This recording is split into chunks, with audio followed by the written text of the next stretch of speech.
ಅಖಿಲಾಂಡ ಕೋಟಿ ಬ್ರಹ್ಮಾಂಡ ನಾಯಕ ನಾರಾಯಣ ವಿಷ್ಣು ಭಗವಾನನ ಅವತಾರ ರೂಪಿಗಳು ಶ್ರೀರಾಮ ಮತ್ತು ಶ್ರೀಕೃಷ್ಣರು. ಇವರಿಗೆ ಗುರುಗಳ ಅವಶ್ಯಕತೆ ಇತ್ತ? ಭಗವಂತ ನೋಡಿ ಹೇಗಿರ್ತದೆ ಅಂತ ಕೊಂಡು ನಮ್ಮಂಥವ್ರು ಬಹಳಷ್ಟು ಪ್ರಶ್ನೆಗಳನ್ನು ಕೇಳೋರು ಇರ್ತಾರೆ. ಅಲ್ಲ ನೀವು ಅಂತ ಅಲ್ಲ, ನಾವೆಲ್ಲ ಹೀಗೆ ಅಲ್ವಾ, ಅಂದ್ರೆ ಕಲಿಯುಗದಲ್ಲಿ ಹೀಗೆ ಬಂದಿದೆ ಅಲ್ಲ ಪ್ರಶ್ನೆಗಳನ್ನ ಅದಕ್ಕೆ ಭಗವಂತ ಆವಾಗಿನಿಂದ ಇದೆಲ್ಲ ಅದನ್ನು ತೋರಿಸಿಕೊಟ್ಟಿದ್ದಾನೆ. ಗುರು ಶಿಷ್ಯ ಪರಂಪರೆ ಇರ್ಬೇಕು ಅನ್ನೋದು. ಈಗ ಶ್ರೀಕೃಷ್ಣ ಪರಮಾತ್ಮ ಕೂಡ ಸಂದೀಪನೀಯ ಇದರಲ್ಲಿ ಇದ್ದರು. ಇವರು ವಸಿಷ್ಠ ವಿಶ್ವಾಮಿತ್ರರಲ್ಲಿ ಕಲ್ತವರು ಶ್ರೀರಾಮ ಪ್ರಭು. ಕಾರಣ ಈ ಗುರು ಶಿಷ್ಯ ಪರಂಪರೆ ಇದು ನಮ್ಮ ಜೀವಾಳ ಅನ್ನೋದನ್ನ ನಾನ್ ಮಾಡ್ದೇನೆ ನಾನು ಹೇಗೆ ಹೇಳ್ಕೊಡ್ಲಿಕ್ಕೆ ಸಾಧ್ಯ ಹೇಳಿ. ಅದಕ್ಕೆ ಸಾಕ್ಷಾತ್ ಭಗವಂತ ಅವತಾರಿ ಇದ್ರೂನು, ಕೃಷ್ಣ ಅಂತೂ ಪೂರ್ಣಾವತಾರಿ ಆದ್ರೂ ಸಹ ಮಾಡಿ ತೋರಿಸಿದ್ರು. ಅಂದ್ರೆ ಇದನ್ನ ಮಾಡ್ಬೇಕು ಅನ್ನೋದನ್ನ ಒಬ್ಬ ತಾಯಿ ತನ್ನ ಮಗು ಕಲಿಬೇಕಿದ್ರೆ ಮಗು ಅನುಕರಣೆ ಮಾಡ್ತದೆ ತಾನೆ. ಅದಕ್ಕೆ ತಾಯಿ ಅದನ್ನ ಮಾಡಿದಾಗ ಮಗು ಅನುಕರಣೆ ಮಾಡೋದು. ಹಾಗೆ ಭಗವಂತ ಸಾಕ್ಷಾತ್ ತೋರಿಸಿಕೊಟ್ಟ ಹೀಗೆ ಮಾಡ್ಬೇಕು ಅನ್ನೋದನ್ನ. ಅದಕ್ಕೆ ಇವತ್ತು ನಾವು ಅದನ್ನ ನಂಬ್ತೇವೆ. ಗುರು ಶಿಷ್ಯ ಪರಂಪರೆ. ಅವರಿಗೂ ಕೂಡ ನೀವು ಹೇಳ್ದಂಗೆ ವಸಿಷ್ಠರು ವಿಶ್ವಾಮಿತ್ರ ಗುರುಗಳು, ಇವರಿಗೆ ಸಂದೀಪನೀಯ ಗುರುಗಳು ಬೇಕಿತ್ತ? ಬೇಕು, ಹೌದು. ಹಾಗೆ ನೋಡಿದ್ರೆ ಅವ್ರಿಗೆ ಅವಶ್ಯಕತೆನೇ ಇಲ್ಲ, ಸಾಕ್ಷಾತ್ ಭಗವಂತ. ಹೌದು. ಆದ್ರೂನು ಸಹ ಅವರು ನಮಗೋಸ್ಕರ ಈ ಶ್ರೀರಾಮ ಪ್ರಭುವನ್ನು ನೋಡ್ತೇವಲ್ಲ, ಸೀತಾಮಾತೆಯನ್ನ ರಾವಣ ಕರ್ಕೊಂಡು ಹೋದಾಗ ಒಬ್ಬ ಸಾಮಾನ್ಯ ಮನುಷ್ಯನಂತೆ ಹತ್ರು ಮರಗಳನ್ನ ಅಪ್ಪಿಕೊಂಡ್ರು, ಕೇಳಿದ್ರು ನನ್ನ ಸೀತೆಯಲ್ಲಿ ಅಂತ ಕೊಂಡು ಎಲ್ಲದೂ ಆಗಿತ್ತು. ಇದನ್ನ ಯಾಕೆ ಮಾಡಿದ್ರು ಅವರು? ಅವ್ರಿಗೆ ಆಗ್ತಾ ಇರ್ಲಿಲ್ವಾ? ಸಾಕ್ಷಾತ್ ಶ್ರೀಮನ್ ನಾರಾಯಣ ಅವರು ಒಂದು ಸಂಕಲ್ಪವನ್ನ ಮಾಡಿದ್ರೆ ಆಗ್ತಿತ್ತು. ಆದ್ರೆ ಇಷ್ಟೆಲ್ಲ ಜೀವಗಳ ಉದ್ಧಾರ ಆಗ್ಬೇಕಿತ್ತು. ಇಷ್ಟೆಲ್ಲ ಪಶು ಪಕ್ಷಿ ವನಸ್ಪತಿಗಳು ವಾನರರು ಎಲ್ಲರದು ಉದ್ಧಾರ ಆಗ್ಬೇಕಿತ್ತು. ಮತ್ತೆ ಅಲ್ಲಿದ್ದ ವಿಭೀಷಣನ ಕೂಡ ಉದ್ಧಾರ ಆಗ್ಲಿಕ್ಕಿತ್ತು, ಸುಗ್ರೀವರ ಆಗ್ಲಿಕ್ಕಿತ್ತು, ಎಲ್ಲರದು ಆಗ್ಲಿಕ್ಕೆ ಇತ್ತು. ಆ ಉದ್ಧಾರ ಒಂದೇ ಸಂಕಲ್ಪದಿಂದ ಮಾಡಿದ್ರೆ ಇವರಿಗೆಲ್ಲ ಅವಕಾಶ ಎಲ್ಲಿ ಹೇಳಿ? ನಮಗೆ ಅವಕಾಶ, ನಮ್ಮಂತ ಹುಲುಮಾನವರಿಗೆ ಅವಕಾಶ ಬೇಕು ಅಂತ ಕೊಂಡು ಭಗವಂತ ಇದನ್ನೆಲ್ಲ ಮಾಡಿ ತೋರಿಸಿದ್ದು ಈ ರೀತಿಯಲ್ಲಿ. ಅಂದ್ರೆ ಒಂದು ಗುರುವಿನ ಅವಶ್ಯಕತೆ ಎಷ್ಟಿದೆ, ಗುರುವಿನ ಮಹಿಮೆ ಎಷ್ಟಿದೆ ಅನ್ನೋದು ಭಗವಂತನಿಂದನೇ ಅದು ಬೆಳ್ಕೊಂಡು ಬಂದು ಗುರು ಶಿಷ್ಯ ಪರಂಪರೆ ಅಲ್ಲಿ ಭಗವಂತ ತೋರಿಸ್ಕೊಟ್ಟಿದ್ದಾನೆ. ಅದನ್ನ ಸಾಕ್ಷಾತ್ ತಾನು ಮಾಡಿ ತೋರಿಸಿಕೊಟ್ಟಿದ್ದು. ಗುರು ಪೌರ್ಣಿಮೆಯ ಆಚರಣೆ ಸನಾತನ ಧರ್ಮದಲ್ಲಿ ಹೇಗೆ ನಡೀತದೆ? ಸನಾತನ ಸಂಸ್ಥೆಯಲ್ಲಿ ನಾವು ಅದನ್ನ ಹೇಗೆ ಮಾಡ್ತೇವೆ, ಪ್ರತಿಯೊಂದು ಸಾಧಕ ನಾವು ನಮ್ಮ ಗುರುಗಳು ಸಚ್ಚಿದಾನಂದ ಪರಬ್ರಹ್ಮ ಪರಂಪೂಜ್ಯ ಡಾಕ್ಟರ್ ಜಯಂತ್ ಆಠವಲೆ ಅವರ ಮಾರ್ಗದರ್ಶನದಲ್ಲಿ, ಅವ್ರು ನನ್ನ ಗುರುಗಳು, ಅವರ ಮಾರ್ಗದರ್ಶನದಲ್ಲಿ ನಾನು ಸಾಧನೆಯನ್ನು ಮಾಡ್ತಾ ಇರೋದು. ಹಾಗೆ ನಮ್ದು ಬಹಳಷ್ಟು ಕಡೆಗಳಲ್ಲಿ, ಈಗ ಕರ್ನಾಟಕದಲ್ಲಿ 28-29 ಜಾಗಗಳಲ್ಲಿ ನಾವು ಗುರು ಪೂರ್ಣಿಮೆಯನ್ನ ಮಾಡ್ತಾ ಇದ್ದೇವೆ. ಇದ್ರಲ್ಲಿ ನಾವು ಬೆಳಿಗ್ಗೆ ನಮ್ಮ ಗುರು ಪರಂಪರೆಯ ಒಂದು ಇದನ್ನ ಮಾಡ್ತೇವೆ, ಪೂಜೆಯನ್ನ ಮಾಡಿಕೊಂಡು ಆನಂತರ ಸಾಯಂಕಾಲದ ವೇಳೆಯಲ್ಲಿ ಒಂದು ಕಾರ್ಯಕ್ರಮವನ್ನ ಸಮಾಜಮುಖಿಯಾಗಿ ಮಾಡ್ತೇವೆ. ಇದರಲ್ಲಿ ನಾವೇ ಹೇಗೆ ಮಾಡ್ತೇವೆ ಅಂತ ಹೇಳಿದ್ರೆ, ನಮ್ಮ ಹೊರಗಡೆಯಿಂದ ಕೂಡ ಒಬ್ಬ ವಕ್ತಾರ ಇರ್ತಾರೆ, ನಮ್ಮ ಸಂಸ್ಥೆಯಿಂದ ಕೂಡ ಒಬ್ಬ ವಕ್ತಾರ ಇರ್ತಾರೆ. ನಾವು ಇದರಲ್ಲಿ ಹೇಗೆ ವಿಷಯಗಳನ್ನ ಕೊಡ್ತೇವೆ ಅಂತ ಹೇಳಿದ್ರೆ, ಅದು ವ್ಯಾಸಪೀಠ ಅಂತ ಹೇಳ್ತೇವೆ. ವ್ಯಾಸಪೀಠ, ಆ ವ್ಯಾಸಪೀಠ ಅಂತ ಹೇಳಿದ್ರೆ ಆ ವ್ಯಾಸಪೀಠದಿಂದ ಏನನ್ನ ಮಾತಾಡ್ತೇವಲ್ಲ, ಸತ್ಯವನ್ನ ಮಾತಾಡ್ತೇವೆ. ಇದರಲ್ಲಿ ನಮಗೆ ಯಾವುದೇ ಅಲ್ಲಿ ವಿನೋದಗಳು ಇದೆಲ್ಲ ಇಲ್ಲ, ಗಂಭೀರವಾಗಿ ವಿಷಯಗಳು. ಮತ್ತೆ ಅದರಲ್ಲಿ ನಾವು ಇದನ್ನ ಹೇಳ್ತೇವೆ, ಗುರು ಶಿಷ್ಯ ಪರಂಪರೆ ಅವಶ್ಯಕತೆ ಏನು, ಮತ್ತೆ ಗುರು ಶಿಷ್ಯ ಪರಂಪರೆ ಸಮಾಜಮುಖಿಯಾಗಿ ಹೇಗೆ ಕಾರ್ಯ ಮಾಡಿದೆ. ಯಾವಾಗೆಲ್ಲ ಧರ್ಮಕ್ಕೆ ಗ್ಲಾನಿ ಬಂತು ಆವಾಗ ಧರ್ಮ ಸಂಸ್ಥಾಪನೆಗೋಸ್ಕರ ಗುರು ಶಿಷ್ಯ ಪರಂಪರೆ ಹೇಗೆ ಕಾರ್ಯ ಮಾಡಿದೆ. ಇದರೊಟ್ಟಿಗೆ ಇವತ್ತು ಭಾರತದಲ್ಲಿ ಹಿಂದೂಗಳ ಮೇಲೆ ಏನೆಲ್ಲ ಆಘಾತಗಳಾಗ್ತಾ ಇದ್ದಾವೆ ಇದ್ರ ಬಗ್ಗೆ ಕೂಡ ಅದರಲ್ಲಿ ಅವಗತ ಮಾಡಿಕೊಡ್ತೇವೆ, ಅವರಿಗೆ ತಿಳಿಸಿಕೊಡ್ತೇವೆ. ಮತ್ತೆ ಇದರಲ್ಲಿ ನಾವು ಕೇವಲ ವಿಷಯಗಳನ್ನ ಕೇಳೋದಲ್ಲ, ನನ್ನ ಕರ್ತವ್ಯ ಏನು, ನಾವು ಬಹುತೇಕರು ಹೇಗೆ ಮಾಡ್ತೇವೆ ಅಂತ ಹೇಳಿದ್ರೆ, ಅವ್ರು ಮಾಡ್ತಾ ಇದ್ದಾರಲ್ವಾ, ಹೀಗೆ ಅಲ್ಲ, ಈ ಸಮಾಜ ನಂದೇ, ಈ ಸಮಾಜದಲ್ಲಿ ನಾನಿದ್ದೇನೆ, ಈ ಸಮಾಜದ ಋಣ ನನ್ನ ಮೇಲೆ ಇದೆ ಅಂತ ಹೇಳಿದಾಗ ಸಮಾಜ ಋಣವನ್ನ ತೀರಿಸ್ಲಿಕ್ಕೆ ನನಗೊಂದು ಒಳ್ಳೆಯ ಅವಕಾಶ ಇದೆ, ಇದ್ರಲ್ಲಿ ನಾವು ಏನೇನನ್ನ ಮಾಡ್ಬೋದು. ಹಾಗೆ ನಾವು ಆ ವಿಷಯಗಳನ್ನ ಹೇಳಿದಾಗ ಅದರಲ್ಲಿ ಬಹಳಷ್ಟು ಜನ ಜೋಡಿಸ್ಕೊಳ್ತಾರೆ ಈ ಕಾರ್ಯಕ್ಕೆ.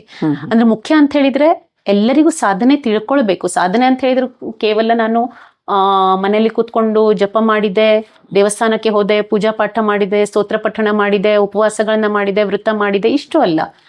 ಗುರುಗಳ ಕಾರ್ಯದಲ್ಲಿ ಕೈ ಜೋಡಿಸುವುದು ಇದೆ ಅಲ್ಲ, ಅದು ನಿಜವಾದ ಸಾಧನೆ ಇದೆ. ಮತ್ತೆ ನನ್ನನ್ನು ನಾನು ತಿಳ್ಕೊಳ್ಳೋದು, ಇವ್ ಎರಡು ಅಂತ ಹೇಳಿದ್ರೇನೆ ಸಾಧನೆ.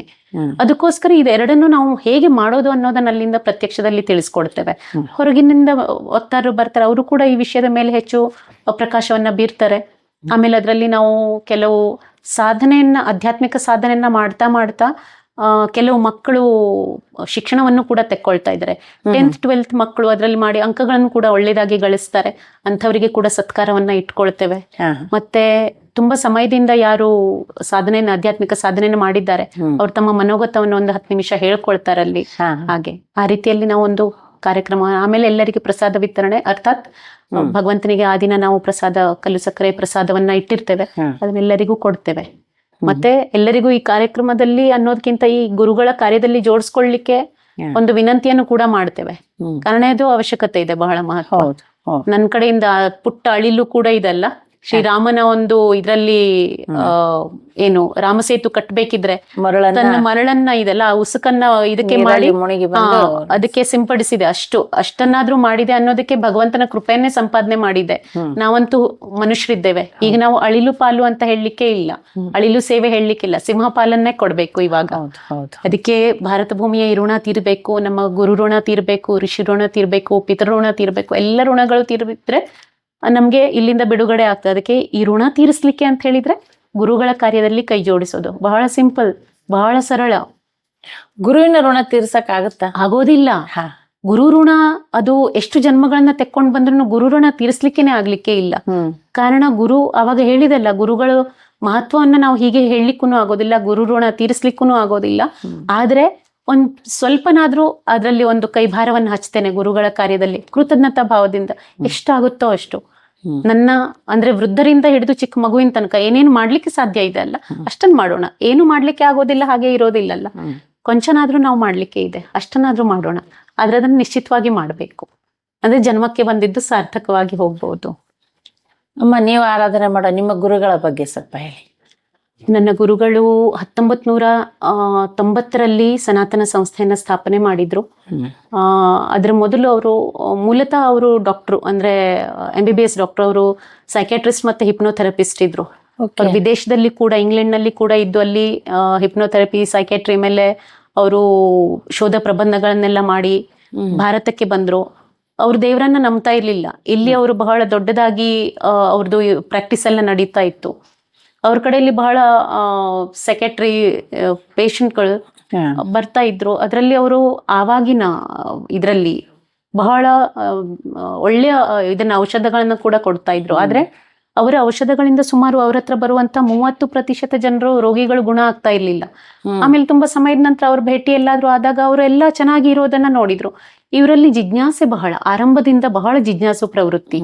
ಅದಕ್ಕೆ ಆವಾಗ ಇವರು ಕೇಳಿದ್ರು. ಆವಾಗ ಡಾಕ್ಟರ್ ಆಠವಲೆ ಅವರು ಅಂತಾನೆ ಅವರು ಇದನ್ನೆಲ್ಲ ಡಾಕ್ಟರ್ ಜಯಂತ್ ಅಂದ್ರೆ ಆಠವಲೆ ಹೀಗೆ ಎಲ್ಲದೂ ಕರೆಯೋದು. ಅವರು ತಮ್ಮ ಪೇಷಂಟ್ಗಳಿಗೆ ಕೇಳ್ತಾ ಇದ್ರು, ನಾನು ಕೊಟ್ಟ ಔಷಧಿಯಿಂದ ಗುಣ ಆಗ್ಲಿಲ್ಲ, ಈಗ ಹೇಗೆ ಗುಣ ಆಯ್ತು ಅಂತ ಹೇಳ್ಕೊಂಡು. ಅಂಥವ್ರಲ್ಲಿ ಬಹಳಷ್ಟು ಜನ ಏನ್ ಹೇಳಿದ್ದಾರೆ ಅಂತ ಹೇಳಿದ್ರೆ, ಯಾವುದೋ ಒಂದು ಆಧ್ಯಾತ್ಮಿಕ ವಿಧಿಯನ್ನ ಮಾಡಿದೆ, ನಾರಾಯಣ ನಾಗಬಲಿಯನ್ನಾದ್ರೂ ಮಾಡಿದೆ, ಕೆಲವು ಸಂತರ ಹತ್ರ ಹೋಗಿದ್ದೇನೆ, ಅಥವಾ ಯಾವುದೋ ಒಂದು ವೃತ್ತವನ್ನ ಮಾಡಿದ್ದೇನೆ. ಇಂಥ ಎಲ್ಲ ಉತ್ತರಗಳು ಬಂದ ತಕ್ಷಣ ಇವರೆಲ್ಲ ಜಿಜ್ಞಾಸು ವೃತ್ತಿ ಇತ್ತಲ್ವಾ, ಅವ್ರು ಏನ್ ಮಾಡಿದ್ದಾರೆ ಅಂತ ಹೇಳಿದ್ರೆ ಬಹಳಷ್ಟು ಸಂತರ ಕಡೆ ಹೋದ್ರು ಅವರು ಆಗ. ಮತ್ತೆ ಇದಕ್ಕೆ ಕಾರಣ ಏನು ಹಾಗಿದ್ರೆ? ಇಷ್ಟು ಪ್ರಚಲಿತ ಇರುವಂತ ಔಷಧಿಗಳಿಂದ ಗುಣ ಆಗ್ತಾ ಇರದೇ ಇರೋದು, ಹೀಗೆ ಯಾವುದೋ ಒಂದು ದೇವರದ್ದು ಮಾಡಿದಾಗ ಯಾಕೆ ಆಯ್ತು? ಅದಕ್ಕೆ ಸಂತರ ಹತ್ರ ಹೋಗಿ ಅವ್ರು ಕೇಳಿದಾಗ ಅವ್ರಿಗೆ ಅಲ್ಲಿ ಉತ್ತರ ಸಿಕ್ಕಿದೆ. ಆಗ ಹೋಗಿ ಅವರು ಸ್ವತಃ ಸಾಧನೆಯನ್ನ ಮಾಡಿದ್ರು. 18 ತಿಂಗಳಲ್ಲಿ ಅವರಿಗೆ ಗುರು ಪ್ರಾಪ್ತಿ ಆಗಿದೆ. ಅವರ ಗುರುಗಳು ಪರಮಪೂಜ್ಯ ಭಕ್ತರಾಜ್ ಮಹಾರಾಜ್ ಅಂತ ಹೇಳ್ಕೊಂಡು ಇಂದೋರ್ ವಾಸಿ. ಅದಕ್ಕೆ ಅವರಿಗೆ ಆಶೀರ್ವಾದವನ್ನ ಮಾಡಿದ್ರು. ನೀನು ಸನಾತನ ಸಂಸ್ಥೆಯನ್ನ ಸ್ಥಾಪನೆ ಮಾಡ್ಬೇಕು, ಗ್ರಂಥಗಳನ್ನ ಬರಿಬೇಕು. ಇವಾಗ ಲಕ್ಷಾಂತರ ಗ್ರಂಥಗಳು ನಮ್ದು ಪರಮಪೂಜ್ಯ ಗುರುದೇವರು ಬರ್ದಿದ್ದು ಇದೆ. ಅದು ಇದು ಆಗ್ತಾ ಇದೆ, ಎಲ್ಲ ಕಡೆಯಲ್ಲಿ ತೆಕ್ಕೊಳ್ತಾ ಇದ್ದಾರೆ.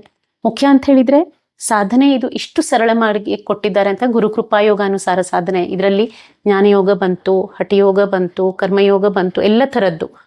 ಅದಕ್ಕೆ ಪರಮಪೂಜ್ಯ ಗುರುದೇವರು ಹೇಳ್ತಾರೆ, ಯಾವುದಕ್ಕೂ ಹಠ ಮಾಡಿ ನಾವು ಮಾಡ್ಲಿಕ್ಕೆ ಆಗೋದಿಲ್ಲ, ಸಹಜ ಇರ್ಬೇಕು ಎಲ್ಲದನ್ನೂ ಸಹ.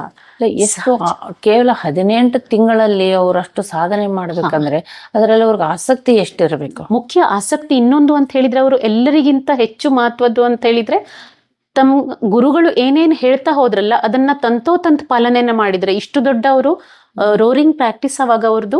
ಆದ್ರೂ ಸಹ ಅವ್ರು ಮುಂಬೈನಿಂದ ಇಂದೋರಿಗೆ ಹೋಗಿ ಅಥವಾ ಅವರ ಗುರುಗಳು ಇರುವಲ್ಲಿ ಹೋಗಿ ಅವ್ರ ಆಶ್ರಮವನ್ನ ಗುಡಿಸೋದು, ಹೊರಗಡೆ ಆಶ್ರಮದ ಇದನ್ನ ಏನು ಕಲ್ಲು ಮುಳ್ಳು ದೊಡ್ಡ ದೊಡ್ಡದೆಲ್ಲ ಇದ್ದಿದ್ದನ್ನ ತೆಗೆದು ಸ್ವಚ್ಛ ಮಾಡೋದು, ಎಲ್ಲದನ್ನ ಮಾಡಿದ್ದಾರೆ. ತಮ್ಮ ಗುರುಗಳ ಏನು ಸಗುಣ ಸೇವೆಯನ್ನು ಕೂಡ ಮಾಡಿದ್ದಾರೆ. ಅವರಿಗೆ ಆರಾಮಿಲ್ಲದೆ ಇದ್ರೆ ತಮ್ಮ ಹಾಸ್ಪಿಟ್ಲನ್ನ ಮುಚ್ಚಿ ಅವರು ಅವರ ಒಟ್ಟಿಗೆ ಕೊನೆಯ ದಿನಗಳಲ್ಲಿ ಪೂರ್ಣ ಅವರು ಮುಚ್ಚಿ ಇಲ್ಲಿ ಈ ಕಡೆ ಬಂದು ಗುರುಗಳ ಸೇವೆಯನ್ನ ಮಾಡಿದ್ದು ಬಹಳ ಸುಂದರವಾಗಿ. ಅಂದ್ರೆ ಅವರು ಅದಕ್ಕೆ ಹೇಳಿದ್ದು ಮಾಡಿ ತೋರಿಸೋದು ಅಂತ ಹೇಳಿದ್ದು. ಭಗವಂತ ಕೂಡ ಮಾಡಿ ತೋರಿಸಿದ, ಗುರುಗಳು ಕೂಡ ಮಾಡಿ ತೋರಿಸಿದ್ರು. ಮಾನವ ಸಹಜವಾದ ವಿದ್ಯೆಯನ್ನ ಕಲಿತು ಆಗದೆ ಇರೋ ವಿಷಯ ಇಲ್ಲಿ ಏನೋ ಇದೆ, ಸೊ ಅದರ ಹುಡುಕಾಟದಲ್ಲಿ ಅವರು ಅದಕ್ಕೆ ಅವರು ಗುರುಗಳು ಆಶೀರ್ವಾದ ಮಾಡಿದ್ರು. ಕಾರಣ ಅವರಲ್ಲಿ ಅದೇ ಜಿಜ್ಞಾಸೆ ಇತ್ತು. ಅಂದ್ರೆ ನನ್ನ ಕಡೆ ಬಂದಂತ ಪೇಷಂಟ್ಸ್ಗಳಲ್ಲಿ ಇಷ್ಟು ಈ ರೀತಿಯಲ್ಲಿ ಗುಣ ಆದ್ರು ಅಂತ ಹೇಳಿದ ನಂತರ ಇದು ಕೇವಲ ನನ್ನ ಪೇಷಂಟ್ಗಳಿಗೆ ಮಾತ್ರ ಅಲ್ಲ, ವಿಶ್ವದಲ್ಲಿರುವ ಎಲ್ಲರಿಗೆ ಆಗ್ಬೇಕು. ಈಗ ದೇಶ ವಿದೇಶಗಳಲ್ಲಿ ಸನಾತನ ಸಂಸ್ಥೆಯಿಂದ ಇದು ನಡೀತಾ ಇದೆ, ವಿದೇಶಗಳಿಂದ ಬರ್ತಾರೆ. ನಮ್ದು ವರ್ಕ್ಶಾಪ್ಸ್ಗಳು ಆಶ್ರಮದಲ್ಲಿ, ಗೋವಾದಲ್ಲಿ ಇದೆ ಆಶ್ರಮ, ಅಲ್ಲಿ ವರ್ಕ್ಶಾಪ್ಸ್ಗಳಾಗ್ತವೆ. ಪರಮಪೂಜ್ಯ ಗುರುದೇವರ ಮಾರ್ಗದರ್ಶನದಿಂದ ಸುಮಾರು 135-136 ಸಾಧಕರು ಸಂತರಾಗಿದ್ದಾರೆ, ಸದ್ಗುರುಗಳಾಗಿದ್ದಾರೆ. 1000ಕ್ಕೆ ಹೆಚ್ಚು ಸಾಧಕರು ಇವಾಗ ಸಂತ ಮಾರ್ಗದಲ್ಲಿ ಹೋಗ್ತಾ ಇದ್ದಾರೆ. ಹೀಗೆ ಇದೆ ಸಾಧನೆ ಬಹಳ. ಹಾಗೆ ನೋಡ್ಲಿಕ್ಕೆ ಹೋದ್ರೆ ಇದೆಲ್ಲ ಅಧ್ಯಾತ್ಮ ಬಹಳ ಸುಲಭ ಇದೆ. ನಾವು ಅದನ್ನ ಬಹಳ ಏನ್ ಹೇಳ್ತೇವೆ, ಬಹಳ ಕ್ಲಿಷ್ಟಕರ ಮಾಡಿಟ್ಬಿಟ್ಟಿದ್ದೇವೆ. ಹಾಗೆ ಇಲ್ಲ, ನನ್ನ ದೋಷಗಳನ್ನ ಕಳೆದು ಎಲ್ಲ ಗುಣಗಳನ್ನ ತಂದ್ಕೊಂಡೆ ಅಂತ ಹೇಳಿದ್ರೆ ಅದೇ ಸಾಧನೆ ಇದೆ. ಈಶ್ವರ ಪ್ರಾಪ್ತಿಗೋಸ್ಕರ ಇಷ್ಟೆಲ್ಲ ಮಾಡ್ತಾ ಇದ್ದೇವಲ್ಲ. ನಾನು ಅವತ್ತು ಒಂದು ಉದಾಹರಣೆ ಎಲ್ಲ ಕಡೆ ಹೇಳ್ತೇನೆ. ಒಂದು ಗ್ಲಾಸ್ ನೀರಿನಲ್ಲಿ, ಗುರುಗಳೇ ಹೇಳಿದ್ದು, ಒಂದು ಗ್ಲಾಸ್ ನೀರಿನಲ್ಲಿ ಒಂದು ಹನಿ ಎಣ್ಣೆಯನ್ನ ಹಾಕಿದ್ರೆ ಇದಲ್ಲ, ಅದು ಮಿಕ್ಸ್ ಆಗೋದಿಲ್ಲ. ಯಾಕಂತ ಹೇಳಿದ್ರೆ ಇದ್ರ ಗುಣಧರ್ಮವೇ ಬೇರೆ, ಅದ್ರ ಗುಣಧರ್ಮವೇ ಬೇರೆ. ಹಾಗೆ ನನ್ನಲ್ಲಿ ನಾನು ಎಲ್ಲ ಗುಣ ಸಂಪನ್ನ ಇದ್ದು ಒಂದೇ ಒಂದು ನಂದು ಏನಾದ್ರೂ ದೋಷ ಇದ್ರು ನಾನು ಭಗವಂತನಲ್ಲಿ ಏಕರೂಪ ಆಗ್ಲಿಕ್ಕೆ ಆಗೋದಿಲ್ಲ. ಅದಕ್ಕೋಸ್ಕರ ಸಾಧನೆಯನ್ನೇ ಮಾಡಿ ಅದನ್ನ ಕಳ್ಕೊಳ್ಬೇಕು. ಈಗ ನೀವು ಸನಾತನ ಧರ್ಮದ ಬಗ್ಗೆ ಹೇಳ್ತಿದ್ದೀರಮ್ಮ, ಒಂದು ಪ್ರಶ್ನೆ ಬರುತ್ತೆ, ಎಷ್ಟೊಂದು ಜನ ಎಲ್ಲ ಸಂತರಾಗಿದ್ದಾರೆ ಅಂತ ಹೇಳಿ. ಎಷ್ಟೊಂದು ಜನ ಸಂತರಾಗಿದ್ದಾರೆ ಅಂದಾಗ ಅವ್ರಿಗೆ ಅವ್ರದೇ ಆದಂಥ ಸಂಸಾರ ಇರುತ್ತೆ, ಅದನ್ನ ಬಿಟ್ಟು ಆಗ್ಬೇಕಾ? ಯಾಕೆಂದ್ರೆ ಒಂದು ಮನೆಗೆ ಒಬ್ಬ ಯಜಮಾನನ ಅವಶ್ಯಕತೆ ಇರುತ್ತೆ. ಹೆಣ್ಣು ಮಕ್ಕಳು ನೀವು ಎಷ್ಟೇ ಸಾಧನೆ ಮಾಡಿಕೊಂಡ್ರು ಒಬ್ಬ ಯಜಮಾನನ ಅವಶ್ಯಕತೆ ಇರುತ್ತೆ. ದುಡಿದು ತರೋದ್ರಲ್ಲಿರ್ಲಿ, ಮಕ್ಕಳನ್ನ ಬೆಳೆಸೋದ್ರಲ್ಲಿರ್ಲಿ. ಅಂತಹ ಸಂದರ್ಭದಲ್ಲಿ ಯಾವುದೋ ಒಂದು ಕಾರಣಾಂತರಕ್ಕೆ ಅವರು ನಾನು ಸನಾತನ ಧರ್ಮವನ್ನ ಸೇರ್ಕೋತಿದ್ದೀನಿ ಅಂದಾಗ ಕುಟುಂಬದ ಪರಿಸ್ಥಿತಿ ಏನು? ಮುಖ್ಯವಾಗಿ ಇದ್ರಲ್ಲಿ ಹೇಗಿದೆ ಅಂತ ಹೇಳಿದ್ರೆ 2 ವಿಷಯಗಳು ನೀವು ಕೇಳಿದ್ರಲ್ಲಿ. ಮೊದಲನೇದಾಗಿ ಹೇಳ್ಬೇಕು ಅಂತ ಹೇಳಿದ್ರೆ, ಪರಮಪೂಜ್ಯ ಗುರುದೇವರು ಯಾವತ್ತೂ ಸಹ ಯಾರಿಗೂ ಬಿಟ್ಟು ಬನ್ನಿ ಹೀಗೆ ಹೇಳಲಿಲ್ಲ ಮುಖ್ಯವಾಗಿ. ಮತ್ತೆ ಯಾರಿಗೂ ಆವಾಗ್ಲೇ ಹೇಳಿದ ಹಾಗೆ ಇದರಲ್ಲಿ ಹಠ ಇಲ್ಲ, ಎಲ್ಲದೂ ಸಹಜವಾಗಿ ಆಗ್ಬೇಕು ಆ ರೀತಿಯಲ್ಲಿ. ಅದಕ್ಕೆ ಅವರು ತಿಂಡಿ ತೀರ್ಥದ ಮೇಲೆ ಆಗ್ಲಿ ಯಾವುದ್ರ ಮೇಲೂ ಅವರು ಹೀಗೆ ಮಾಡಬೇಡಿ, ಇದನ್ನೇ ಮಾಡಿ ಯಾವತ್ತೂ ಹೇಳಲಿಲ್ಲ. ನೀವು ಮಾಡ್ತಾ ಹೋಗಿ, ಜಪ ಮಾಡಿ, ಅದರೊಟ್ಟಿಗೆ ಜಪವೇ ನಿಮ್ಮನ್ಗೆ ಸನ್ಮಾರ್ಗಕ್ಕೆ ಕರ್ಕೊಂಡು ಹೋಗ್ತದೆ, ಇಷ್ಟನ್ನ ಹೇಳಿದ್ದು. ಈಗ ಕೆಲವರು ಇದು ಆಯ್ತು, ಭಾಗ ಆಯ್ತು. ಇದ್ರಲ್ಲಿ ಯಾವುದೇ ಯಾರಿಗೂ ಬಿಟ್ಟು ಬರ್ಲಿಕ್ಕೆ ಹೇಳಿದ್ದಾಗ್ಲಿ, ಬಿಡ್ಬೇಕು. ಮತ್ತೆ ಮುಖ್ಯ ಅಂತ ಹೇಳಿದ್ರೆ ಅಧ್ಯಾತ್ಮ ಅಂತ ಹೇಳಿದ್ರೆ ಅಥವಾ ಸಾಧನೆ ಅಂತ ಹೇಳಿದ್ರೆ ಸಂಸಾರವನ್ನು ಬಿಟ್ಟು ಅಲ್ಲ, ಸಂಸಾರದಲ್ಲಿದ್ದು ಸಾಧನೆ ಪರಮಪೂಜ್ಯ ಗುರುದೇವರು ನಮಗೆ ಕಲಿಸಿಕೊಟ್ಟಿದ್ದು. ಸಂಸಾರದಲ್ಲೇ ಇರೋದು ಸಂಸಾರದಲ್ಲಿ. ಯಾಕಂದ್ರೆ ಸಾಧನೆಯನ್ನು ಮಾಡ್ತಾ ಇದ್ದಾರೆ, ಗುರುಗಳಾಗ್ತಾ ಇದಾರೆ ಅಂದ್ರೆ ಎಲ್ಲರ ಮನಸ್ಸಿನಲ್ಲಿ ಮೊದಲು ಬರೋದೇ ಸರಿ ಇದೆ. ಅದು ಯಾರಾದ್ರೂ ಮನೇಲಿ ಇಷ್ಟೆಲ್ಲ ಬಿಟ್ಕೊಂಡು ಅಲ್ಲಿ ಹೊರಟು ಬಿಟ್ರಲ್ಲಪ್ಪ, ಇವರು ಕಾವಿ ಬಟ್ಟೆ ಹಾಕೊಂಡು ಹೋದ್ರಲ್ಲ, ಆ ಭಾವನೆಗಳ ಬರಬಾರ್ದು ಅನ್ನೋಕ್ಕೋಸ್ಕರ. ಬಹಳ ಸುಂದರವಾದ ಪ್ರಶ್ನೆ. ಅಂದ್ರೆ ಇದು ಬಹಳಷ್ಟು ಜನರಿಗೆ ಒಂದು ಇದು ಆಗ್ಬಹುದು, ಮಾರ್ಗದರ್ಶಿ ಆಗಬಾರದು. ಅದಕ್ಕೋಸ್ಕರ ಅಂತ ಹೇಳಿದ್ರೆ ನಮಗೆ ಬಟ್ಟೆಗಳ ಮೇಲೆ ಯಾವುದೇ ನಿರ್ಬಂಧ ಇಲ್ಲ. ನೀವು ಯಾವ ಬೇಕಿದ್ರೂ ಬಟ್ಟೆನ ಹಾಕೊಳ್ಳಿ, ಇದ್ರಲ್ಲಿ ನಿಮ್ಗೆ ಯಾವುದೂ ಇಲ್ಲ. ಆದ್ರೆ ಏನ್ ಹೇಳ್ತೇವೆ, ಸೋಬರ್ ಇರ್ಬೇಕು ಆ ರೀತಿಯಲ್ಲಿ ಒಂದು ಯಾವತ್ತೂ. ಅದಕ್ಕೆ ಆವಾಗ್ಲೇ ಹೇಳಿದ್ದು ಗುರುದೇವರು ಯಾವ್ದ ಮೇಲೆ ನಿರ್ಬಂಧ ಇಲ್ಲ ನಮ್ಗೆ. ಒಂದು. ಎರಡನೇದ್ದು, ಸಂತರು ಅಂತ ಹೇಳಿದ ತಕ್ಷಣ ಇವತ್ತು ಬಹುತೇಕ ಜನಮಾನಸದಲ್ಲಿ ಆಗಿದೆ, ಮತ್ತು ಬಹಳಷ್ಟು ಜನ ಹೀಗೆ ಮಾಡಿದ್ದಾರೆ ಕೂಡ. ಕಾವಿ ಹಾಕಿದೆ ಅಂತ ತಕ್ಷಣ ಸಂತ ಆಗೋದಿಲ್ಲ. ಸಂತರು ಯಾವಾಗ ಆಗ್ತಾರೆ, ಅಂತಃಕರಣ ಶುದ್ಧ ಆಗ್ಬೇಕು, ನಿರ್ಮಲ ಆಗ್ಬೇಕು, ಆವಾಗ ಹೋಗಿ ಸಂತರಾಗ್ತಾರೆ. ಅಂತಃಕರಣ ನಿರ್ಮಲ ಮಾಡೋದಿದೆ ಅಲ್ಲ, ಕೋಟ್ಯಾವಧಿ ಸಂಸ್ಕಾರಗಳು ಎಷ್ಟೋ ಜನ್ಮಗಳಿಂದ ನನ್ನೊಟ್ಟಿಗೆ ಬಂದಿದೆ, ಅದನ್ನ ಶುದ್ಧ ಮಾಡ್ಬೇಕು ಅಂತ ಹೇಳಿದ್ರೆ ಅದು ತಪಶ್ಚರ್ಯೆ ಇದೆ. ಅದೊಂದು ವೃತ್ತದ ರೂಪದಲ್ಲಿ ಮಾಡೋ ತಪಶ್ಚರ್ಯ. ಆವಾಗಿನ ಕಾಲದಲ್ಲಿ ಸಾವಿರಾರು ವರ್ಷ ಒಂದು ಕಾಲ ಮೇಲೆ ನಿಂತು, ನೀರಿನಲ್ಲಿ ನಿಂತು, ಬಿಸಿಲಲ್ಲಿ ನಿಂತು, ಪರ್ವತದಲ್ಲಿ ನಿಂತು ಋಷಿಮುನಿಗಳು ಮಾಡಿದ್ದಾರಲ್ಲ ಭಗವತ್ ಪ್ರಾಪ್ತಿಗೋಸ್ಕರ. ಕೃಷ ದೇಹವನ್ನ ತೆಕ್ಕೊಂಡು ಇದನ್ನೆಲ್ಲ ಉಪವಾಸ ಅದು ಎಲ್ಲದನ್ನ ಮಾಡಿದ್ದಾರೆ. ಆದ್ರೆ ಗುರುದೇವ್ರು ಹೇಳ್ತಾರೆ, ಏನನ್ನೂ ಇಷ್ಟೆಲ್ಲ ಕಠಿಣ ಮಾಡ್ಬೇಕು ಅಂತ ಇಲ್ಲ, ಚೆನ್ನಾಗಿ ಊಟ ಮಾಡಿ, ಚೆನ್ನಾಗಿ ಎಲ್ಲದನ್ನ ಮಾಡಿ. ಆದ್ರೆ ಅಂತಃಕರಣ ನಿರ್ಮಲ ಮಾಡ್ಲಿಕ್ಕೆ ಸ್ವಭಾವ ದೋಷ ನಿರ್ಮೂಲನ, ಅಹಂ ನಿರ್ಮೂಲನ, ಇದಕ್ಕೆ ಬಹಳ ಒತ್ತು ಕೊಡ್ತಾರೆ. ಕಾರಣ ಇವೆರಡೂ ಹೋಯ್ತು ಅಂತ ಹೇಳಿದ್ರೆ ಇದಲ್ಲ, ನಾನು ಸಂಸಾರದಲ್ಲಿದ್ದು ಕೂಡ ವಿರಾಗಿಯೇ ಇದ್ದೇನೆ, ಸಂಸಾರದಲ್ಲಿ ಕೂಡ ಸಂತರೇ ಇರ್ತೇವೆ. ಅದಕ್ಕೆ ಇದು ಬಹಳ ಮಹತ್ವದ್ದು. ಗುರುದೇವ್ರು ಸ್ವಭಾವದೋಷ ನಿರ್ಮೂಲನ ಹಮ್ ನಿರ್ಮೂಲನೆಗೆ ಬಹಳ ಒತ್ತು ಕೊಟ್ಟು ಹೇಳ್ತಾರೆ. ಕಾರಣ ಇವತ್ತು ಇಡೀ ಸಮಾಜ, ಇಡೀ ವಿಶ್ವದ ಒಂದು ಸ್ಥಿತಿ ಕುಸಿಲಿಕ್ಕೆ ಕಾರಣ ಇವೇ ಇದೆ. ಅದಕ್ಕೆ ಯಾವ ಜೀವ ನಿಜವಾಗ್ಲೂ ಸಾಧನೆ ಮಾಡ್ತಲ್ಲ, ಜಗತ್ತಿನ ಯಾವ ಮೂಲೆಗೆ ಹೋದ್ರೂ ಕೂಡ ಆನಂದದಿಂದ ಇರ್ತದೆ. ಸ್ವಭಾವ ದೋಷ ನಿರ್ಮೂಲನ ಹೇಗೆ ಹೇಳ್ತೀರಿ ಅದು? ಇದರಲ್ಲಿ ಹೇಗೆ ಇದೆ, ಮೊದಲನೇದಾಗಿ ಮನುಷ್ಯ ಜನ್ಮಕ್ಕೆ ಬಂದಿದ್ದಾನೆ ಅಂತ ಹೇಳಿದ್ರೆ ಗುಣದೋಷಗಳನ್ನ ಹಿಡ್ಕೊಂಡೇನೆ ಜನ್ಮಕ್ಕೆ ಬಂದಿರ್ತಾನೆ. ಈಗ ನಮ್ಮಲ್ಲಿ ಬಹುತೇಕ ಹೇಗಿದೆ ಅಂತ, ನಾವು ಗುಣಗಳ ಮೇಲೆ ಹೆಚ್ಚು ಫೋಕಸ್ ಮಾಡಿ ಏನ್ ಮಾಡ್ತೇವೆ, ನಮ್ಮ ಜೀವನವನ್ನ ಕಳೀತಾ ಇರ್ತೇವೆ. ಅಥವಾ ದುಃಖ ನಿವಾರಣೆ ಅಂತ ಕೊಂಡು ಅದಕ್ಕೇನೆ ಹೆಚ್ಚು ಫೋಕಸ್ ಇರ್ತದೆ. ಆದ್ರೆ ಆನಂದ ಪಡಿಬೇಕು ಅಂತ ಹೇಳಿದ್ರೆ ಆ ದೋಷಗಳು ಇರ್ತವೆ. ಉದಾಹರಣೆ, ಅಪೇಕ್ಷೆ ಇರ್ತದೆ, ಅಪೇಕ್ಷೆ ಇದು ದೋಷ. ಅಥವಾ ಗಡಿಬಿಡಿ ಸ್ವಭಾವ ಇರ್ತದೆ, ಸಿಟ್ಟಿನ ಸ್ವಭಾವ ಇರ್ತದೆ, ಅಸಹನೆ ಇರ್ತದೆ, ತಾಳ್ಮೆ ಕಡಿಮೆ ಇರ್ತದೆ. ಅಥವಾ ನನಗೆ ಹೆಚ್ಚು ಮಹತ್ವ ಕೊಡಬೇಕು ಅಂತ ಅನಿಸ್ತಾ ಇರ್ತದೆ, ನಾನು ಹೇಳಿದ್ದನ್ನ ಕೇಳಬೇಕು ಅಂತ ಅನಿಸ್ತದೆ. ಬಹಳಷ್ಟು ಇಂಥದ್ದು ಸುಮಾರು ಪರಮಪೂಜ್ಯ ಗುರುದೇವರು ಹೇಳ್ತಾರೆ 300-400ಕ್ಕೂ ಹೆಚ್ಚು ನಮ್ದು ಚಿಕ್ಕದನ್ನೆಲ್ಲ ಹಿಡಿದ್ರೆ ಅಷ್ಟೆಲ್ಲ ದೋಷಗಳು ಇದ್ದಾವೆ. ಅಹಂಭಾವ ಎಲ್ಲದನ್ನು ಸೇರಿಸಿ ದೋಷ ಯಾವಾಗ ಪ್ರಬಲ ಆಗ್ತಲ್ಲ, ಅದು ಅಹಂಭಾವ ಆಗ್ತದೆ. ನಾನು ಹೇಳಿದ್ದನ್ನೇ ಕೇಳಬೇಕು, ನಾನು ಹೇಳಿದ ಹಾಗೆ ಕೇಳಬೇಕು, ಎಲ್ಲದನ್ನ ನನ್ಗೆ ಕೇಳಿ ಮಾಡ್ಬೇಕು, ಈ ರೀತಿಯಲ್ಲಿ ಎಲ್ಲದೂ ಇರ್ತದೆ. ಇದೆಲ್ಲ ಈಗ ಇದನ್ನೆಲ್ಲ ನಾನು ಕಳ್ಕೊಳ್ಬೇಕು. ಇದನ್ನೆಲ್ಲ ಅಂದ್ರೆ ಈ ಉದಾಹರಣೆ, ಇದೆಲ್ಲ ಅಪೇಕ್ಷೆ. ಎಲ್ಲ ಇಡೀ ವಿಶ್ವದ್ದು ಮೂಲ ಇದೆ ಅಲ್ಲ, ಅದು ಅಪೇಕ್ಷೆಯಿಂದನೇ ಇದೆ. ಇವಾಗ ಅಪೇಕ್ಷೆಯಿಂದನೇ ಆಗಿದೆ. ಅಪೇಕ್ಷೆಯಿಂದ ಹೇಗೆ ಆಗ್ತದೆ ನೋಡಿ, ಎಷ್ಟು ದುಃಖ ಬರ್ತಂತೆ. ಯಾರಾದ್ರೂ ನಾನು ಹೇಳಿದ್ದನ್ನ ಕೇಳಲಿಲ್ಲ ಅಂತ ಹೇಳಿದ ಕೂಡಲೇ ನನ್ಗೆ ದುಃಖ ಆಗ್ಲಿಕ್ಕೆ ತುಂಬಾ ನನಗೆ ಹೌದು, ತುಂಬಾ ನೋವಾಗ್ತದೆ ಅಲ್ಲಿ. ಈಗ ನನ್ನ ಮಕ್ಕಳು ನಾನು ಹೇಳಿದ್ದನ್ನ ಕೇಳ್ಬೇಕು, ನಮ್ಮ ಮನೆಯವ್ರು ಯಾರಾದ್ರೂ ನಾನು ಯಾರಿಗೂ ಒಳ್ಳೇದನ್ನ ಹೇಳಿದೆ ಅವ್ರು ಕೇಳ್ಬೇಕು. ಅರೆ, ನಾನು ಹೇಳಿದ್ದನ್ನ ಯಾಕೆ ಕೇಳ್ಬೇಕು ಅವರು? ನಾನು ಹೇಳ್ತೇನೆ ಸರಿ ಇದೆ, ನನ್ಗಿದು ಅನ್ನಿಸ್ತು ಒಳ್ಳೇದಿದೆ ಅಂತ ನಾನು ಹೇಳ್ತೇನೆ, ಅದು ನಾನು ಹೇಳಿದ್ದನ್ನೇ ಕೇಳ್ಬೇಕು. ಈಗ ಎಲ್ಲಿ ಬರ್ಕೊಂಡಿದೆ? ಆ ಜೀವದ ಪ್ರಕೃತಿ ಬೇರೆ, ಈ ಜೀವದ ಪ್ರಕೃತಿ ಬೇರೆ. ಆದ್ರೆ ಅಪೇಕ್ಷೆಗಳಿದ್ದಾವಲ್ಲ, ಇದು ದುಃಖಕ್ಕೆ ತಳ್ತವೆ. ಅದಕ್ಕೆ ಯಾರಾದ್ರೂ ಒಂದೇ ಮನೇಲಿ ನಾವು ನೋಡ್ತೇವಲ್ಲ, ಬೇರೆ ಬೇರೆ ರೀತಿಯ ಎಲ್ಲ ಪ್ರಸಂಗಗಳೆಲ್ಲ ಚಿಕ್ಕ ಮಕ್ಕಳಲ್ಲಿ ಕೂಡ ಹೇಳಿದ್ದೇನೆ ಹಠ ಮಾಡ್ತಾರೆ ನೋಡಿ. ಎಷ್ಟೊಂದು ರಚ್ಚೆ ಹಿಡಿದು ನೆಲಕ್ಕೆ ಇದೊಂದು ಮಾಡಿ ಇದೆಲ್ಲ ಅಂದ್ರೆ ಇದೆಲ್ಲ ತೆಗೆದೊರ್ತು. ಇದೆಲ್ಲ ನೋಡಿ ಆ ಜೀವಕ್ಕೆ ಎಷ್ಟು ದುಃಖ ಇದ್ದಿರ್ಬೋದು ಅಂತ ಕೊಂಡು. ಕೆಲವು ಇಷ್ಟು ಸ್ವಾರ್ಥ ಇರ್ತದೆ, ಇಷ್ಟು ದ್ವೇಷದ್ದು ಇರ್ತದೆ. ಇದೆಲ್ಲ ದೋಷಗಳೇ ಇದ್ದಾವೆ. ಇದನ್ನೆಲ್ಲ ಕಳ್ಕೊಳ್ಳಿಕ್ಕೆ ಪರಮಪೂಜ್ಯ ಗುರುದೇವರು ಒಂದು ಸುಂದರ ಮಾರ್ಗವನ್ನು ಹೇಳಿಕೊಟ್ಟಿದ್ದಾರೆ. ಅದಕ್ಕೆ ಸ್ವಭಾವ ದೋಷ ನಿರ್ಮೂಲನೆಗೆ ನಮ್ಗೆ ಪ್ರತಿದಿನ ಇದೆಲ್ಲ ಕೋಷ್ಟಕ ಬರೀಲಿಕ್ಕೆ ಇದೆ, ತಕ್ತೆ ಅಂತ ಹೇಳ್ತಾರೆ. ಇವತ್ತು ನನ್ನಿಂದ ಇಂಥ ತಪ್ಪು ಆಯ್ತು. ಒಂದು ಚಿಕ್ಕ ಉದಾಹರಣೆ ಹೇಳ್ತೇನೆ. ನಾವು ಹೆಣ್ಮಕ್ಳು ಹಾಲನ್ನು ಕಾಸ್ಲಿಕ್ಕೆ ಇಡ್ತೇವೆ, ಮತ್ತೆ ಅಷ್ಟರಲ್ಲಿ ಒಂದು ಫೋನ್ ಬಂದ್ಬಿಡ್ತದೆ. ನಾವು ಮೊಬೈಲ್ ತೆಕ್ಕೊಂಡು ಅದಿನ್ನೂ ಕಾಯ್ಲಿಕ್ಕೆ ತುಂಬಾ ತಡ ಇದೆ ಅಲ್ವಾ ಅಂತ ತೆಕ್ಕೊಂಡು ನಾವು ಫೋನ್ ತೆಕ್ಕೊಂಡು ಹೊರಗಡೆ ಬಂದು ಕೂತ್ಕೊಂಡ್ರೆ ನಮ್ಗೆ ನೆನಪೇ ಆಗಲ್ಲ. ಎಷ್ಟೊಂದೋ ವೇಳೆ ಹೋದ್ನಂತ ಅದು ವಾಸನೆ ಬರ್ಲಿಕ್ಕೆ ಶುರುವಾಯ್ತು. ಆಗ ಒಳಗಡೆ ಹೋಗಿ ನೋಡ್ತೆ, ಆಗ ನಮ್ಗನ್ಸತ್ತೆ, ಓ ಇದು ಸಹಜ ಇದೆ ಅಲ್ಲ, ನಾನಲ್ಲಿ ಮಾತಾಡ್ತಾ ಇದ್ದೆ, ಅದಕ್ಕೆ ಅದು ಉಕ್ಕಿ ಹೋಗಿದೆ. ವಿಚಾರ ಹೀಗೆ ಮಾಡ್ಬೇಕು. ಭಗವಂತ ಆ ಜಾಗದಲ್ಲಿ ಇದ್ರೆ ಅದನ್ನು ಉಕ್ಕಿಸ್ತಿದ್ನಾ? ಇಲ್ಲ. ನನಗೆ ಭಗವಂತನಲ್ಲಿ ಏಕರೂಪ ಆಗ್ಲಿಕ್ಕಿದ್ವೆ, ಹಾಗಿದ್ರೆ ಅವನು ಉಕ್ಕಿಸ್ತಾ ಇರ್ಲಿಲ್ಲ. ಈಗ ನಾವು ವಿನೋದದಲ್ಲಿ ಎಷ್ಟೊಂದೋ ಬಾರಿ ಹೇಗೆ ಮಾಡ್ತೇವೆ ಅಂತ ಹೇಳಿದ್ರೆ, ಬೇರೆಯವರಿಗೆ ನೋಯಿಸೋ ರೀತಿಯಲ್ಲಿ ನಾವು ಮಾತಾಡ್ತೇವೆ. ಆದ್ರೆ ಆ ವಿನೋದದಿಂದ ಇತರಿಗೆ ನೋವು ಆಗ್ತಾ ಇದೆ ಅಂತ ಹೇಳಿದ್ರೆ, ಅವರಿಗೆ ಆ ದುಃಖ ಕೊಟ್ಟಿದ್ದಕ್ಕೆ ಇದೆಲ್ಲ. ಅದಕ್ಕೆ ನಾನು ಮತ್ತೆ ವಾಪಸ್ ಇವತ್ತೆಲ್ಲ ನಾಳೆ ಅದನ್ನು ವಾಪಸ್ ತೆಕ್ಕೊಳ್ಳೇಬೇಕು. ಆವಾಗ ನನಗೂ ಕೂಡ ದುಃಖ ಆಗ್ಬೋದು. ನಾನು ಏನ್ ವಿಚಾರ ಮಾಡ್ಬೇಕು? ನಾನಿದನ್ನ ಈ ರೀತಿಯಲ್ಲಿ ಹೇಳೋದಕ್ಕಿಂತ ಪ್ರೀತಿಯಿಂದ ಒಳ್ಳೇದಾಗಿ ನಾನು ಹೇಗೆ ಹೇಳಿದ್ರೆ ಅದೊಂದು ಕೇಳಬಹುದು. ಅದಕ್ಕೂ ಅದು ಅಪ್ರಿಯ ಆಗ್ಬಾರ್ದು, ಪ್ರಿಯವಾಗಿ ಹೇಳ್ಬೇಕು. ಅದಕ್ಕೆ ಹೇಳಿದ್ದಾರೆ ಇದನ್ನು ಕೂಡ ಸುಭಾಷಿತದಲ್ಲಿ, ಅಪ್ರಿಯವನ್ನು ಕೂಡ ಪ್ರಿಯವಾಗಿ ಹೇಳ್ಬೇಕು ಅಂತ ಕೊಂಡು. ಅಪ್ರಿಯ ಇದ್ರೂನು ಸಹ ಪ್ರೀತಿಯಿಂದ ಹೇಳ್ಬಹುದು, ಒಳ್ಳೇದಾಗಿ ಹೇಳ್ಬಹುದು. ನಾವು ಕೆಲವೊಂದು ಬಾರಿ ಮಾಡ್ತೇವಲ್ಲ, ಯಾರಾದ್ರೂ ತಡ ಬಂದ್ ಕೂಡಲೇ ಈಗ ಬರೋದು ಅಂತ ಹೇಳ್ಬಿಡ್ತೇವೆ ಕೂಡ್ಲೆ. ಅದನ್ನೇ ನಾವು ಈ ರೀತಿಯಲ್ಲಿಟ್ರೆ, ಏನಾದ್ರೂ ಅಡಚಣೆ ಬಂದಿತ್ತಾ, ಏನಾಗಿತ್ತು, ನಿಮ್ಗೇನಾದ್ರೂ ಸಹಾಯ ಬೇಕಿತ್ತಾ, ಇದನ್ನೇ ಕೇಳಿದ ಕೂಡ್ಲೆ.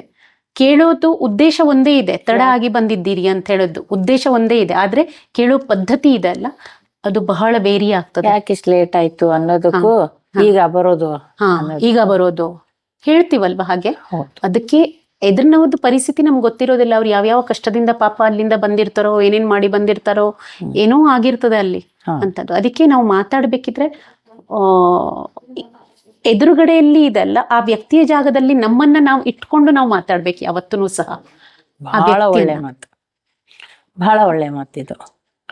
ಯಾಕಂದ್ರೆ ನಾವು ಒಂದು ಬಿಸ್ನೆಸ್ ಲೈನ್ದಲ್ಲಿ ಇದ್ದಾಗ ಹೇಳ್ತಿದ್ವಿ ನಾವು, ನಮ್ಮ ಹತ್ರ ಯಾರಾದ್ರೂ ಬಾರ್ಗೇನ್ ಮಾಡಿದಾಗ ಅಷ್ಟು ಕೊಡೋಕ್ಕಾಗುತ್ತೇನು, ಇಷ್ಟು ಕೊಡೋಕ್ಕಾಗುತ್ತೇನು, ಅವ್ರು ಹಂಗೆ ಕೇಳ್ತಾರೆ ಹಿಂಗೆ ಕೇಳ್ತಾರೆ.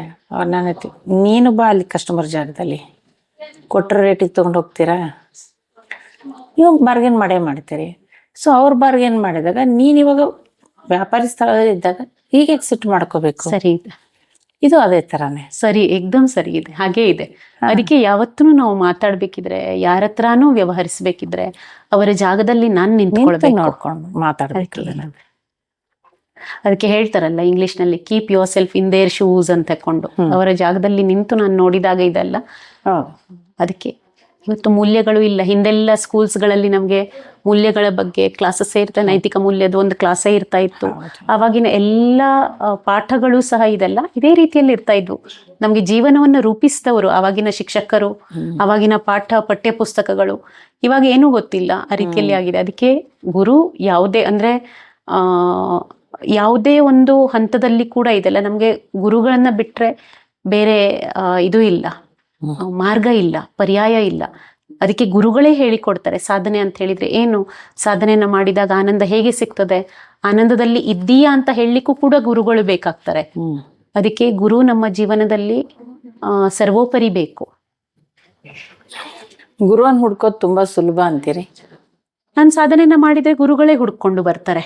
ಅದಕ್ಕೆ ನಾವು ಗುರುಗಳನ್ನ ಹುಡುಕ್ಲಿಕ್ಕೆ ಇರೋದಿಲ್ಲ. ಉದಾಹರಣೆ ಹೇಳ್ತೇನೆ, ಒಂದು ಸ್ಕೂಲಲ್ಲಿ ಪರೀಕ್ಷೆನ ಬರೀತೇವೆ ನಾವು. ಪರೀಕ್ಷೆನ ಬರ್ದಾಗ ನಾನೇ ಅಂಕಗಳನ್ನ ಹಾಕೊಳ್ತೇನಾ? ಇಲ್ಲ. ಅದನ್ನ ನಂದು ಪೇಪರ್ ಅನ್ನ ವ್ಯಾಲ್ಯೂಯೇಷನ್ ಮಾಡೋರು ಬೇರೆ ಇರ್ತಾರೆ, ಶಿಕ್ಷಕರು. ಅಂದ್ರೆ ಅವರು ಮೇಲ್ನ ಇದ್ರಲ್ಲಿ ಇರ್ತಾರೆ. ಅದಕ್ಕೆ ಗುರುಗಳನ್ನ ಹುಡುಕ್ತೇನೆ ಅಂತ ಹೇಳಿದ್ರೆ ಅದು ಮೂರ್ಖತನ ನಂದು. ಯಾಕಂದ್ರೆ ಗುರುಗಳನ್ನ ನಾನು ಪರೀಕ್ಷೆ ಮಾಡುವಷ್ಟು ಅಥವಾ ಗುರುಗಳು ಇದ್ದಾರ ಇವರು ಇಲ್ಲ ಅಂತ ನೋಡುವಷ್ಟು ನಂದು ಪಾತ್ರತೆನೇ ಇಲ್ಲ. ನಮ್ಮ ಯೋಗ್ಯತೆ ಇರೋದಿಲ್ಲ ಅಷ್ಟು. ಗುರುಗಳು ನೋಡ್ಬೇಕು, ಗುರುಗಳು ಹೇಳ್ಬೇಕು ಇವನು ನನ್ನ ಶಿಷ್ಯ ಅಂತ ತಕೊಂಡು, ಆಗ ಅದು ನಿಜವಾದದ್ದು. ಗುರುಗಳು ಹೇಳ್ಬೇಕು. ಹಾಗೆ ನೀವು ಹೇಳಿದ್ರಿ ಪೇಪರ್ ವ್ಯಾಲ್ಯೂಯೇಷನ್ ಮಾಡ್ತಾರೆ ಅಂತ, ಅಲ್ಲಿ ಅಂಕಗಳು ಹೆಚ್ಚಾಗಿ ಬಂದಾಗ ಆ ಗುರುಗಳ ಶಿಷ್ಯನ್ ಹುಡ್ಕೊಂಡ್ ಬರ್ತಾರೆ. ಅಲ್ಲಿ ಕೂಡ ಹೌದು, ಅಂಕಗಳನ್ನ ಮತ್ತೆ ಅವರಿಗೆ ಮುಂದಿನ ಹಂತಕ್ಕೆ ಹೇಗೆ ಕರ್ಕೊಂಡು ಹೋಗ್ಬೇಕು ಅಂತ ಶಿಕ್ಷಕರದು ಕೂಡ ಅಲ್ಲಿ ಒಂದು ಗಮನ ಇತ್ತ ಇವ್ರ ಮೇಲೆ, ವಿದ್ಯಾರ್ಥಿಯ ಮೇಲೆ. ಹುಡುಗ, ತುಂಬಾ ಬುದ್ಧಿವಂತ ಹುಡುಗಿ, ಇವಳು ಇಷ್ಟು ಮಾರ್ಕ್ಸ್ ತೆಗ್ದಿದ್ದಾಳೆ ಅಂತ ಹೇಳಿದಾಗ ಅವಾಗ ಖಂಡಿತ ನೀವು ಹೇಳಿದಾಗೆ ಗುರುಗಳನ್ನೇ ಶಿಷ್ಯರನ್ನ ಹುಡ್ಕೊಂಡ್ ಬರ್ತಾರೆ. ಅದು ಎಷ್ಟೇ ಚಿಕ್ಕ ಮಗು ಇರ್ಲಿ, ಅದು LKG UKG ಇರ್ಲಿ, ಫಸ್ಟ್ ಸ್ಟ್ಯಾಂಡರ್ಡ್ ಸೆಕೆಂಡ್ ಸ್ಟ್ಯಾಂಡರ್ಡ್ ಇರ್ಲಿ, ಆ ಮಕ್ಕಳನ್ನ ದಂಡೆ ಹೇಗೆ ಮುಟ್ಟಿಸ್ಬೇಕು, ಇವರಿಗೆ ನಾನು ಎಕ್ಸ್ಟ್ರಾ ಇಂಟ್ರೆಸ್ಟ್ ಕೊಟ್ರೆ ಅವ್ರನ್ನ ನಾನು ಮುಂದೆ ತಗೊಂಡ್ಬರ್ಬೇಕು ಅಂತ ಹೇಳ್ಬಿಟ್ಟ. ತುಂಬಾ ಚೆನ್ನಾಗಿ ಮಾತಾಡಿದ್ರಮ್ಮ. ಮತ್ತೆ ಏನಾದ್ರು ಹೇಳಕ್ ಇಷ್ಟಪಟ್ರೆ ನೀವು ಹೇಳ. ನಾನು ಒಂದು ಎಲ್ಲರಿಗೆ ಈ ಮಾಧ್ಯಮದಿಂದ, ಇವತ್ತಿನ ಈ ಒಂದು ಪಾಡ್ಕಾಸ್ಟ್ ಮಾಧ್ಯಮದಿಂದ ನಾನು ಎಲ್ಲ ವೀಕ್ಷಕರಿಗೆ ಒಂದು ವಿನಂತಿ ಮಾಡ್ತೇನೆ. ಜುಲೈ 29ಕ್ಕೆ ಇವಾಗ ಗುರುಪೂರ್ಣಿಮೆ ಇದೆ. ಇದು ಹುಬ್ಬಳ್ಳಿಯ ಆರ್ಯನ್ ಶೆಟ್ಟಿ ಕಲ್ಯಾಣ ಮಂಟಪದಲ್ಲಿ 29ನೇ ತಾರೀಕಿಗೆ ಸಾಯಂಕಾಲ 5:00ವರೆಗೆ. ಅದಕ್ಕೆ ದಯವಿಟ್ಟು ತಾವೂನು ಬನ್ನಿ. ತಮ್ಮ ಎಲ್ಲರನ್ನ, ತಮ್ಮ ಸಂಪರ್ಕದಲ್ಲಿರೋ ಎಲ್ಲರಿಗೂ ಹೇಳಿ. ಮತ್ತೆ ವೀಕ್ಷಕರೇ, ನಿಮ್ಮೆಲ್ಲರಿಗೂ ಸಹ ನನ್ನ ಸಪ್ರೇಮ ಒಂದು ವಂದನೆ, ಮತ್ತೆ ನಿಮ್ಮಲ್ಲಿ ಒಂದು ವಿನಂತಿಯನ್ನು ಕೂಡ ಮಾಡ್ತೇನೆ. ಆ ದಿನ ನಿಮ್ಮ ಮಿತ್ರರು, ನಿಮ್ಮ ಮನೆಯಿಂದ ಸಕುಟುಂಬರಾಗಿ ಎಲ್ಲರೂ ದಯವಿಟ್ಟು ಬನ್ನಿ ಅಂತ ಹೇಳ್ಕೊಂಡು. ಖಂಡಿತವಾಗಮ್ಮ, ತುಂಬಾ ಖುಷಿ ಆಯ್ತು. ಸ್ನೇಹಿತರೆ, ಇದು ಒಂದು ನಿಮಗೆ ಫ್ರೀ ಇನ್ವಿಟೇಷನು. ಒಳ್ಳೆ ರೀತಿಯಲ್ಲಿ ನಿಮಗೆ ಗುರು ಪೌರ್ಣಿಮೆ ಬಗ್ಗೆ ತಿಳಿಸ್ಕೊಡ್ತಕ್ಕಂಥ ಜಾಗ ಅದು. ಅಮ್ಮನೇ ನಿಮಗೆ ಅಷ್ಟು ರಿಕ್ವೆಸ್ಟ್ ಮಾಡ್ಕೊಂಡು ಕೇಳಿದ್ದಾರೆ. ಖಂಡಿತವಾಗಿ ನೀವೆಲ್ಲರೂ ಬರ್ರಿ ಅಂತ ಇನ್ವಿಟೇಷನ್ ಕೊಟ್ಟಿದ್ದಾರೆ. ನೀವು ಎಲ್ಲರೂ ಬನ್ನಿ, ಗುರು ಪೌರ್ಣಿಮೆದಲ್ಲಿ ಭಾಗಿಯಾಗಿ ಅದರ ಅಮೃತವನ್ನ ಸವಿರಿ ಅಂತ ಹೇಳ್ತಾ ಇದ್ದೀನಿ. ಅಮ್ಮ, ನಿಮ್ಮ ಈ ಗುರು ಪೌರ್ಣಿಮೆ ಪ್ರತಿ ಸರಿ ನಮಗೆ ಇವತ್ತು ಗುರು ಪೌರ್ಣಿಮೆ ಅಂತಿದ್ವಿ, ಸುಮ್ಮನೆ ಹೋಗೋದು, ಯಾವುದೋ ದೇವಸ್ಥಾನ ನಮಸ್ಕಾರ ಮಾಡೋದು ಇಲ್ಲ ಅಂತ ಹೇಳ್ಬಿಟ್ಟು. ಆದ್ರೆ ಈ ವರ್ಷದಲ್ಲಿ ನನಗೆ ತುಂಬಾ ಖುಷಿ ಆಗಿದ್ದೇನೆಂದ್ರೆ, ನಿಮ್ಮಂತ ಒಬ್ಬರು ಗುರುಗಳೇನೆ ನನಗೆ. ಗುರುಗಳು ಬೇರೆ ಇರ್ತಾರೆ, ನಾವಂತೂ ನಮಗೆ ಆ ವಿಷಯನ ತಿಳಿಸ್ಕೊಟ್ರು ಅಂತಾರೆ. ನೀವು ಗುರುಗಳ ಸ್ಥಾನದಲ್ಲಿ ಇದ್ದಾಗಿನೇ, ಅವರು ಒಂದು ಮಾಧ್ಯಮ ಅಷ್ಟೇ, ನಾವು ಬಾಕಿ ಏನೂ ಇಲ್ಲ. ನಮ್ಮಲ್ಲಿ ಬಂದು ಬಹಳ ಸವಿಸ್ತಾರವಾಗಿ, ಬಹಳ ಚೆನ್ನಾಗಿ ನೀವು ಹೇಳಿದ್ರಿ. ಗುರುವಿನ ಮಾರ್ಗದಲ್ಲಿ ತುಂಬಾ ಸರಳವಾದಂತ, ಅಷ್ಟೇ ಸರಳವಾಗಿ ತಿಳಿಯೋ ರೀತಿಯಲ್ಲಿ ತುಂಬಾ ಚೆನ್ನಾಗಿ ಗುರು ಪೌರ್ಣಿಮೆಯ ಬಗ್ಗೆ ಮತ್ತು ನಿಮ್ಮ ಸನಾತನ ಸಂಸ್ಥೆಯ ಬಗ್ಗೆ ನಮಗೆ ತಿಳಿಸಿಕೊಟ್ಟಿದ್ದೀರಾ. ನಿಮ್ಮ ಅಮೂಲ್ಯವಾದ ಸಮಯನ ನಮಗೆ ಕೊಟ್ಟಿದ್ದಕ್ಕೆ ತುಂಬ ಹೃದಯದ ಧನ್ಯವಾದಗಳು. ನಿಮಗೂ ಬಹಳ ಬಹಳ ಕೃತಜ್ಞತೆಗಳು. ನಮಸ್ಕಾರ.